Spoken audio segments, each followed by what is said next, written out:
الصلاة والسلام على رسوله الكريم أما بعد فأعوذ بالله من الشيطان الرجيم بسم الله الرحمن الرحيم إن الله وملائكته يصلون على النبي يا أيها الذين آمنوا صلوا عليه وسلموا تسليما اللهم صل على محمد وعلى آل محمد كما صليت على إبراهيم وعلى آل إبراهيم إنك حميد مجيد اللهم بارك على محمد وعلى آل محمد كما باركت على إبراهيم وعلى آل إبراهيم إنك حميد مجيد باب مناقب العشرة المبشرة رضي الله عنهم عن عمر رضي الله عنه قال ما أحد أحق بهذا الأمر من هؤلاء النفر الذين توفي رسول الله صلى الله عليه وسلم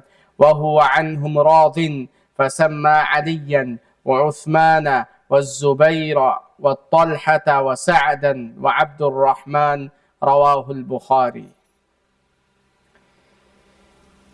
The excellent qualities of the Ashara Mubashara. The authors done the chapter, the manaqib, the excellent qualities of the Ashara, which means 10 in Arabic, al-Mubashara, those that were given glad tidings of Jannah in this dunya. So there are 10 companions which Rasulullah sallallahu alaihi wasallam mentioned. In the narrations that we find, they were guaranteed Jannah in this dunya, in this world. Amongst these 10, we also have the Ahlul Bayt, the family of Rasulullah sallallahu alaihi wasallam. And there is some other Sahabas on different occasions where Rasulullah sallallahu alaihi wasallam had guaranteed them Jannah. But the discussion, today's topic, is about these 10 and what Rasulullah sallallahu alaihi wasallam mentioned about them. And these 10 that were promised Jannah in this dunya, they were all from Quraysh. Their tribe was Quraysh.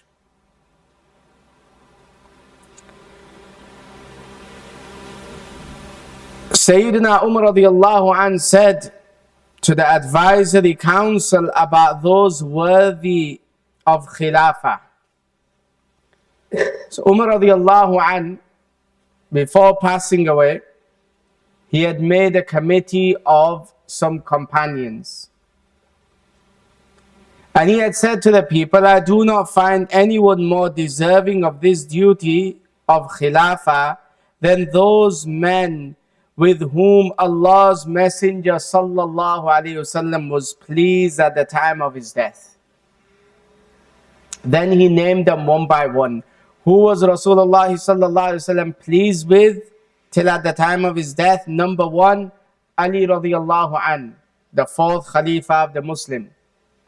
Number two, Uthman radiallahu an, the third Khalifa of the Muslims. Number three, Zubayr radiallahu an. Number four, Talha radiallahu an. Number five, Sa'ad ibn Abi Waqqas radiyallahu an. And number six, Abdul Rahman ibn Auf radiyallahu an. These six have been mentioned in the hadith. But there are 10 altogether. The reason why he did not mention Abu Bakr radiyallahu an, because he had passed away. And he had not mentioned himself. And also, he had not mentioned Abu Ubaidah ibn Jarrah radiyallahu an, who was known of Amin of this ummah, wa Amin wa hadhihi al-ummah. Abu Ubaidah ibn al-Jarrah radiyallahu an, he was given the title of being the trustworthy of this ummah, and he was not alive at that time because he had passed away in an illness which was where he was made a governor. There was an illness that was going around. Umar radiallahu anh had said to him, come back to Medina, but he stayed amongst the people. The plague that went around, he also had passed away, so he did not mention him. And the last one from the 10 that he did not mention was Sa'id ibn Zayd. Sa'id ibn Zayd radiallahu anh was the brother-in-law of Umar radiallahu anh. So because he was his relation and he was his brother-in-law, he was so just and fair when he selected these 6, that after I pass away, make one of them your Khalifa. He did not add, although his brother-in-law was from amongst those that was given glad tidings in this world of Jannah, but he did not add him in this committee. So people do not object and say to him that your relative was part of this committee, and so maybe he has the opportunity to become Khalifa after you. We see how fair and just Umar radiallahu anh. And amongst these companions, the last one that was mentioned, Abdul Rahman ibn Auf radiallahu anh. Abdul Rahman ibn Auf radiallahu anh was a great companion, and he was a well-known tajir businessman, successful businessman, and he had some principles in his business. If we adopt those principles, then inshallah our business will become successful. Number one of his principles was that when he would buy cash, not on debt. He would not say to the person he's buying off that I'll pay you after. He would give cash. And when he would sell an item, he would expect the cash immediately also, not wait. The second of his principle that he had was he would not stock things, but he would sell it even if it was cheap. So the stock is flowing. Number 3, which is not found in the markets and nowadays, is if there's any faults in the item, he would name all the faults and mention them. This is a fault in this item, this is faulty in this way, and then sell. In this manner, his business became successful. He had so much that he had given in Allah's way.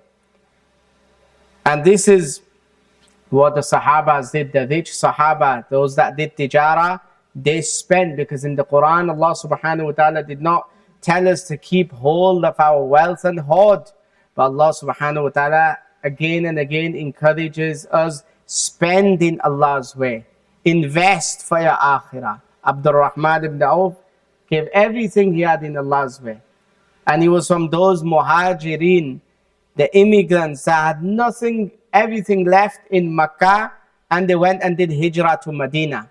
And when he went to Medina, he started his business with some cheese, and how Allah subhanahu wa ta'ala made him so successful.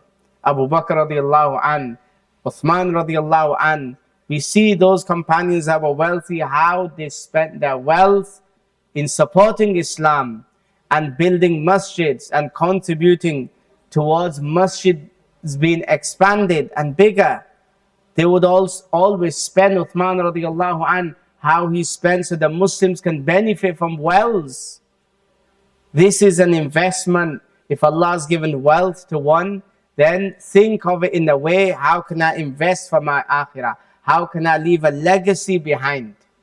How the companions of Rasulullah sallallahu alaihi wasallam left a legacy.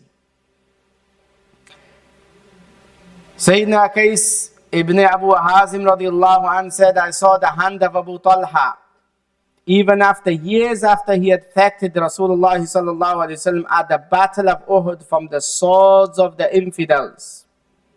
We've heard his name, Talha. He was one of the companions that was given glad tidings of Jannah in this dunya. In the battle of Uhud, he protected Rasulullah sallallahu alaihi wasallam with his bare hands. The arrows that are coming from the enemies, with his bare hands he protected Rasulullah sallallahu alaihi wasallam. His hand became wounded to the extent that it was like frozen and dead. Even after so many years, Rasulullah sallallahu alaihi wasallam had passed away. And this is why whenever the battle of Uhud is spoken about, what would the companions say? Even his private part had been affected, wounds on all over his body. But when anyone would speak about Uhud, they would say it was the day of Talha radiallahu anhu. How he protected Rasulullah sallallahu alayhi wasallam. And Talha radiallahu anhu was martyred in the Battle of Jamal on Thursday, Jamadi Thani, and also he was buried in Basra. Now we look at the next companion, Zubair radiallahu anhu.